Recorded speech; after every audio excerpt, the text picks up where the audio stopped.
আসসালামু আলাইকুম। আপনি কি জানেন নারীদের মাসিক চক্রে এমন একটি সময় আছে যখন গর্ভধারণের সম্ভাবনা সবচেয়ে বেশি? সেটি হল ওভুলিয়েশন পিরিয়ড। মাসিক চক্র সাধারণত ২৮ দিন হয়, তবে কারো কারো ক্ষেত্রে ২১ থেকে ৩৫ দিনেরও হতে পারে। ওভুলিয়েশন সাধারণত পরবর্তী মাসিক শুরুর ১৪ দিন আগে ঘটে। এই সময় ডিম্বাশয় অর্থাৎ ওভারি থেকে একটি ডিম বের হয় এবং ফ্যালোপিয়ান টিউবে যায়। এই ডিম প্রায় ১২ থেকে ২৪ ঘন্টা পর্যন্ত বেঁচে থাকে এবং পুরুষের শুক্রাণুর সাথে মিলিত হলে গর্ভধারণ হতে পারে।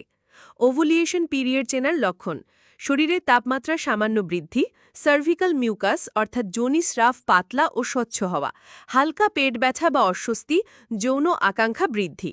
ফার্টাইল উইন্ডো: ওভুলিয়েশন দিবস সহ এর আগের ৫ দিন ও পরের একদিন, মোট ৬-৭ দিনকে ফার্টাইল উইন্ডো বলা হয়। এই সময় অসুরক্ষিত যৌন মিলনে গর্ভধারণের সম্ভাবনা বেশি।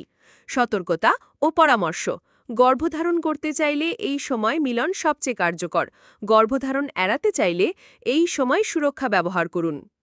নিজের মাসিক চক্র ও ওভুলেশন পিরিয়ড সম্পর্কে জানলে আপনি পরিবার পরিকল্পনা ও প্রজনন স্বাস্থ্য সম্পর্কে আরও সচেতন সিদ্ধান্ত নিতে পারবেন।